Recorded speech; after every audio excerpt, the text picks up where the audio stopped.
Assalamualaikum warahmatullahi wabarakatuh. Saya Budi Ardianto dari Universitas Pamulang, jurusan Teknik Mesin. Saya ingin mempresentasikan tentang pengelasan. Pengelasan adalah satu teknik penyambungan dua buah logam atau lebih dengan pemanasan sampai logam induk mencair dan menyatu dalam keadaan dingin. Ada beberapa persyaratan yang harus dipenuhi agar penyambungan pengelasan berhasil, yaitu 1. Bahwa benda padat terserah dapat mencair atau lebur oleh panas. 2. Bahwa antara benda-benda padat yang disambung tersebut terdapat kesesuaian sifat lasnya sehingga tidak melemahkan atau menggagalkan sambungan tersebut. 3. Bahwa cara penyambungan sesuai dengan sifat benda padat dan tujuan penyambungan. Cara-cara pengelasan. Secara konvensional, cara-cara pengelasan dapat dibagi menjadi dua, yaitu 1. Klarifikasi berdasarkan kerja. Berdasarkan klarifikasi kerja, pengelasan dapat dibagi dalam 3 kelas, yaitu 1. Pengelasan cara yaitu cara pengelasan di mana sambungan dipanaskan sampai mencair dengan sumber panas dari busur listrik atau sumber api gas yang terbakar. 2. Pengelasan tekanan yaitu cara pengelasan di mana sambungan dipanaskan dan kemudian ditekan hingga menjadi satu. 3. Pematrian yaitu cara pengelasan di mana sambungan diikat dan disatukan dengan menggunakan panduan logam yang mempunyai titik cair rendah. Dalam hal ini induk tidak turut mencair. Selanjutnya yaitu klarifikasi berdasarkan energi dapat dibedakan menjadi 3, yaitu las listrik, las kimia, dan las mekanik. Macam-macam cacat las. Cacat las yang dapat dilihat: 1. Undercutting yaitu sisi sambungan termakan oleh busur api dan membentuk palit di kanan dan kiri rigi las. 2. Weaving fault yaitu bentuk alur bergelombang sehingga ketebalannya tidak merata. 3. Fault of electroda chain yaitu bentuk alur las yang menebal pada jarak tertentu yang diakibatkan oleh pergantian elektroda yang gerakannya terlalu pelan. 4. Alur-alur las terlalu tinggi yaitu bentuk alur las yang sempit dan menonjol ke atas yang disebabkan pemakaian arus terlalu rendah dan elektroda terlalu dekat dengan logam. 5. Alur las terlalu lebar yaitu bentuk alur terlalu besar dan lebar yang disebabkan karena kecepatan mengelas terlalu lambat. 6. Alur las tidak beraturan. Bentuk alur las yang tidak beraturan yang disebabkan oleh tidak mainnya seseorang dalam mengeras karena tidak mengetahui apa yang harus diperhatikan. 7. Alur las terlalu tipis yaitu bentuk alur las yang disebabkan akibat kecepatan mengeras terlalu tinggi.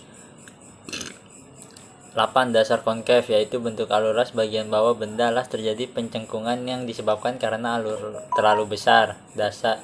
Dasar berlubang-lubang yaitu bentuk alur bagian las bagian bawah benda terjadi lubang yang disebabkan posisi elektroda terlalu dalam dan arus terlalu besar. 10. Dasar berjanggut yaitu bentuk alur bagian las bagian bawah benda las terjadi lelehan yang berlebihan. Hal ini disebabkan karena pergerakan elektroda yang salah dan terlalu lambat. 11. Overlapping yaitu sisi rigi las kurang terpadu pada logam induk atau berada kerja seolah-olah menempel. 12. Porosity yaitu ada lubang-lubang udara pada permukaan rigi-rigi las. Hal ini disebabkan oleh roda basah, kampas kotor, terlalu lembab, gas yang berasal dari galvanisasi. 13. Angular deformation atau berubah bentuk yaitu perubahan bentuk dari sambungan las titik. Hal ini disebabkan tidak adanya alat bantu penyempit dan las pengunci. 14. Misalignment High-low yaitu sambungan las tidak rata sehingga akan mengurangi tebal las logam. 15. Cracking yaitu retak pada permukaan rigi-rigi las maupun dalam rigi-rigi las. 16. Kurang tembus rigi-rigi tidak menembus sesuai dengan yang diinginkan. 17. Spatter terdapat butiran-butiran seperti pasir di sekitar rigi-rigi las. Cacat las yang tidak dapat dilihat. Jenis-jenis kesalahan pengelasan yang tidak dapat dilihat dengan mata, hanya dapat dideteksi dengan menggunakan radiografi dan ultrasonik. Adapun jenis-jenis kesalahan tersebut: undercut, slack lines, internal longitudinal crack, internal transfer phase crack, incomplete penetration, incomplete fusion. Adapun cara penanggulangan kesalahan pada proses pengelasan: 1. Undercutting, berikan pendinginan benda kerja, turunkan ampere, ayunan elektroda harus sesuai ampere.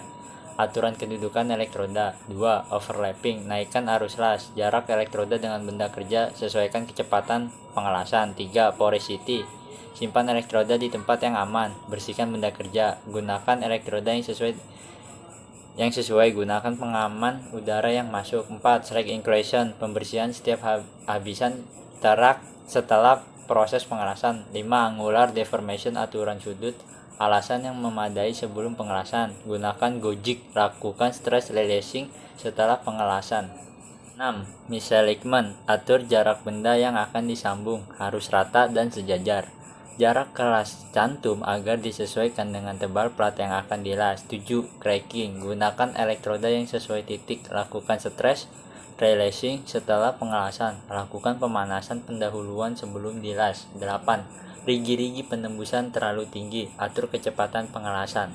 Lubang kunci jangan terlalu besar, turunkan ampere, ganti elektrodanya. 9. Rigi-rigi tidak tembus, naikkan arus las atau ampere titik, sesuaikan kecepatan pengelasan dengan cairan yang terbentuk pada waktu pengelasan.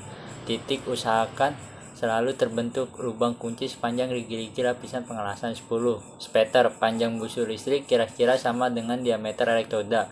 Gunakan polaritas yang sesuai dan ganti elektrodanya. Sekian dari materi yang saya sampaikan tentang pengelasan. Apabila ada kesalahan dalam penyampaian materi, saya mohon maaf. Terima kasih. Wassalamualaikum warahmatullahi wabarakatuh.